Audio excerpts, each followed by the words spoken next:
didn't see it coming. We didn't expect it. She was a very, very typical teenage girl. You know, from that day to that night, I don't know what happened. I seen her that day and she seemed like a happy kid. I received a call that night stating that she had taken her life. He wanted me to contact my brother. We called. I could not tell him. We more or less said, you're gonna get a knock on the door, and that was it. And the devastation with all of it that took place within that point on it's something you would never want to live with, never want to go through. The heartache, the pain, as of right now, I still feel the pain, and you know, no parent should ever bury their children. We'll never get over this. Is to give to people like you, because you do bring awareness and you do wonders with these kids, you know, and you try to help. You know, the Ninja Warrior program's excellent, excellent.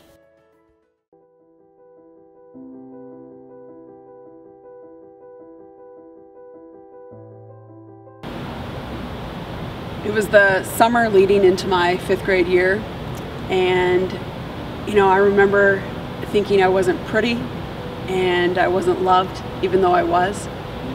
And at that time, I just thought the solution would be cut my hair off, of all things.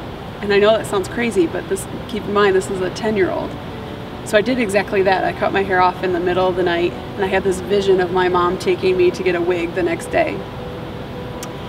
When I woke up, that vision was lost. My mom was at work, and I no longer had that as an option. And I landed myself in a big argument with my dad that day, and when you combine everything that was already going on with my mental health and the argument and just where I was at in life, it was at that point I rationally decided to end my life.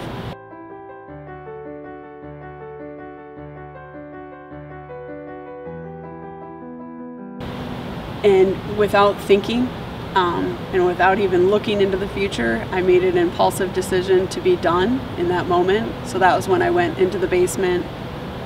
I found this crazy big rifle. It was a .30-30 hunting rifle that my grandpa had given my brother. And again, without thinking, and I just continued in my actions, I loaded it, I pointed it, and I shot it. Expecting to be gone at that point, you know, instead I found myself laying on the ground, realizing, wow, I'm still here. And then my attitude changed quite a bit.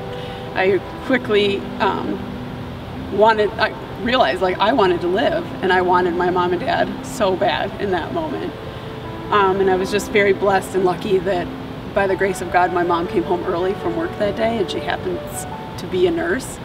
And so she knew what to do right away, and she was able to connect with my dad, who came home and scooped me up like a knight in shining armor and stopped the blood as much as they could as they drove me to the hospital, and was there. I was stabilized as much as you can be to be aerometed over to a larger hospital where I had to have some surgery and things like that, but that I eventually would recover.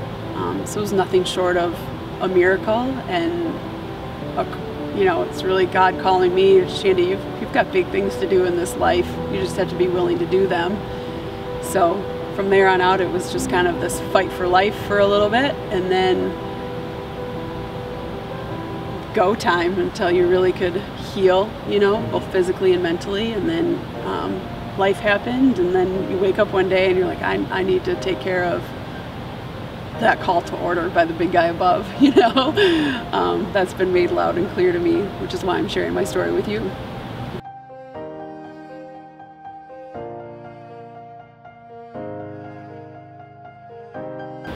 I wish I could almost express how much emotion there is for what coaches and mentors and people did for me, and that I feel that that's what the Rockford Ninja Warrior is doing for other kids.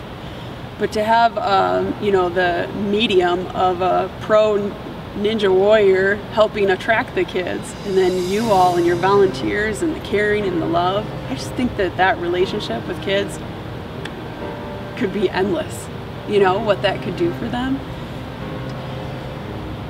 But when I look back, there were some key coaches that, you know, my basketball coach and my track coach and key teachers, my 5th grade teacher and my 4th grade teacher, that just said, we love this girl and we want her to know it. You know, and so I can see that happening here at the Rockford Ninja Warrior, you know, with Joshua Olson. How amazing is that? I mean, I don't know if he's been a return participant or not, but how amazing is that, you know, that he went from contemplating suicide himself to now feeling confident and helping others.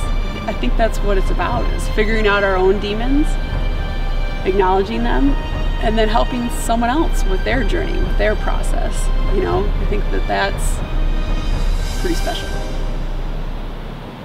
Rockford Ninja Warrior was created 4 years ago to help youth, to bring them courage and determination that they may know a better life, to help them overcome obstacles.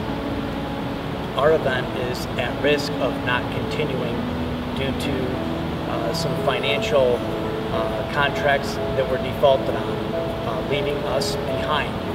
We are turning to the people who love Rockford Ninja Warrior and who want it to continue for support.